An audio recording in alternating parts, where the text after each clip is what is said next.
البروتين بارز والبروتين بافز والحاجات الكتير اللي بقت منتشرة اليومين دول، هل الحاجات دي فعلا فيها بروتين وينفع الاعتماد عليها في الدايت ولا ايه بقى الموضوع؟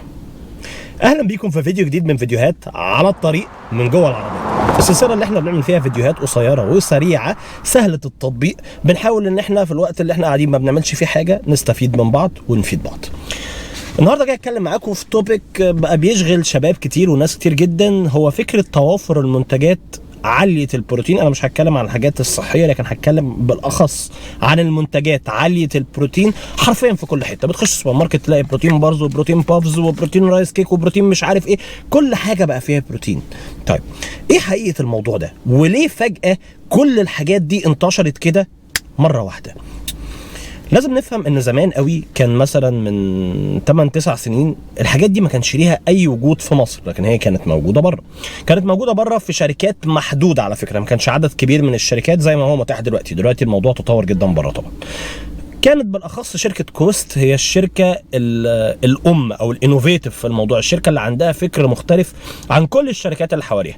ابتدت ان هي تعمل بروتين بارز، ابتدت ان هي تعمل بروتين كوكيز، ابتدت ان هي تعمل بروتين دونتس، وبعد كده اتجهت لموضوع بقى الشيبسيات بقى اللي هو البروتين شيبس ومش عارف ايه والبايتس والكلام ده، وعملت منتجات لا عد ولا حصر لها. كانت منتجات موثوق فيها. ليه موثوق فيها؟ نتيجة الضوابط والقواعد اللي موجودة بره، لأن الحاجات دي بتتحلل وبيتشاف هي فعلا فيها الحاجات اللي مكتوبة على الليبل بتاعها ولا لأ.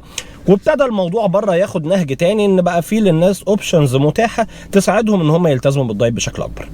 ابتدى جزء من المنتجات دي ينزل عندنا في مصر بكميات صغيره في محلات مختاره، الناس بتجرب يعني بتشوف هل هيبقى لينا اقبال عليها ولا لا، وكان في ناس ليها اقبال عليها والناس لا، والناس مستغربه الفكره، والموضوع ما نجحش وقتها يعني.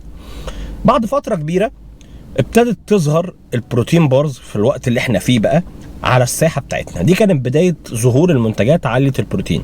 ما كانتش شركات كبيره او ما كانتش شركات كتيره، ده المقصود يعني. كميه صغيره، اطعم محدوده. الهدف من البروتين بار اللي زي ده، وانا مش طالع اتكلم مثلا ده بيست مثلا، بس انا مش طالع اتكلم عن بروتين بارز معينه في الفيديو عشان محدش ياخد الموضوع ترويجي لاي حاجه. بروتين بارز محدوده الاطعم بتوفر لك احتياجك من البروتين. طب هل هي فيها بروتين ولا لا؟ الله اعلم، عشان بس ابقى صريح معاك. ليه بقى بقول الله اعلم؟ بقول الله اعلم عشان احنا عندنا كذا مشكله هنا. المشكله الاولانيه هي مشكله ان احنا ما عندناش تكنولوجيا فصل المكونات اثناء التحليل. يعني لو انا جبت بروتين باودر انا اقدر احلله، اقدر اقول لك البروتين باودر ده فيه بروتين ولا لا، لكن ما اقدرش اجيب منتج زي ده مثلا فيه مكونات كتير قوي، فيه خليط بروتين وزيت جوز هند وجلوكوز وزبده بندق وجليسرين وشوكولاته داكنه ومش عارف ايه وحاجات كتير قوي كده، واقول لك قول لي ده فعلا الحاجات اللي مكتوبه على الليبل موجوده فيه ولا لا. ما عندناش التكنولوجيا دي للاسف. ابتدت شركات كتير تاخد الموضوع كثغره. انا دلوقتي اقدر انزل بار زي ده واكتب عليه بروتين بار واقول للناس ده عالي بروتين، واحطه لهم في السوبر ماركت واحط لهم اطعم كتير جدا ونكهات كتير جدا، فالناس تاكل حاجه وهي مبسوطه وتشتري منها 1 و2 و3 و4. لما الناس لقت فعلا نجاح الموضوع ده، بقت حرفيا اللي ليه واللي مالوش بيعمل بروتين بارز. ابتدى الموضوع يتطور على البروتين بارز، ابتدت الشركات يبقى ليها سبق في الموضوع وتدخل موضوع مثلا البروتين بايتس والبروتين شيبس والحاجات اللي هي الحاجات الحوادق، عشان ما هو في فئه من الجمهور ملهاش اقبال على الحاجات المحليه. الحاجه المحليه اللي هي فيها حلوه يعني، مش المحليه اللي هي المنتج المحلي اللي هو انتوا فاهمين يعني. ماشي. المنتجات بقى الحادقه ابتدت تشتغل هي كمان، ما احنا مش هنضيع من ايدينا السوق. كل ده بيصب على دماغ مين؟ بيصب على دماغ المستهلك اللي هو انا وانت وهو وهي، الناس اللي هي داخله السوبر ماركت عشان تشتري الحاجه دي. يخش على الشلف يلاقي 100 منتج قدامه، مش عارف ايه فيهم اللي فيه بروتين وايه اللي ما فيهوش، ويعمل ايه وما يعملش ايه. خليني اقول لكم بقى وجهه نظري بحت، والفيديو ده ما فيهوش عداء ولا هجوم على اي حد خالص، ده فيديو بيتكلم في المطلق العام. وجهه نظري بحت ان انا اول حاجه سعيد بفكره توافر المنتجات عاليه البروتين في مصر. احنا جالنا وقت كنا محتاجين حاجه زي دي، كنا محتاجين بدايل في الدايت بلان بتاعنا مش متاحه بالنسبه لنا، فلما اتيحت لينا حاجه شبه دي حاجه طبعا المفروض نبقى مبسوطين بيها، لان احنا ده معناه ان احنا ماشيين في الطريق بتاع التطور. احنا محتاجين ضوابط للموضوع شويه، يعني ما يجيش واحد يكتب لي على بروتين بار ده مثلا مكتوب عليه مثلا يعني ان هو فيه 20 جرام بروتين، ما تجيش تجي لي على بروتين بار وزنه 70 جرام وتكتب لي عليه ان هو فيه 30 جرام بروتين فيما فوق. ليه؟ لان اصلا وانا مش راجل عالم في الفود ساينس ولا حاجه، لكن معروفه كده وتقدر تبحث عن الموضوع بنفسك، ان البروتين بار اللي وزنه 70 جرام ما يقدرش يتحمل اكتر من 22 ل 24 ماكسيمم جرام بروتين. فاي بار انا اسف مكتوب فيه اكتر من كده يعني ما انصحكش انك تثق فيه. ما بقولكش ان هو مضروب على فكره، بس انا بقول لك ما تنصحكش انك تثق فيه. بروتين بارز هتلاقي انواعها مختلفه واطعمها مختلفه والسعرات بتاعتها واحده. يعني مثلا دول اتنين مختلفين عن بعض، واحد مثلا بالكوكيز والكريم والتاني دوت بالشوكليت هيزل نوت. ده مكتوب عليه ان هو فيه 247 سعر، ده مكتوب عليه ان هو فيه 213 سعر، ده فيه 20 جرام بروتين وده فيه 20 جرام بروتين. الكارب مختلف والفات مختلف هنا وهنا. ده شيء منطقي لان انت بتعمل فليفر وبتضيف حاجات جوه المنتج، بتضيف قطع مثلا كوكيز، بتضيف مش عارف ايه. فما تقنعنيش ان السعرات الحراريه بتاعت المنتجات دي كلها واحده، ده كلام فارغ.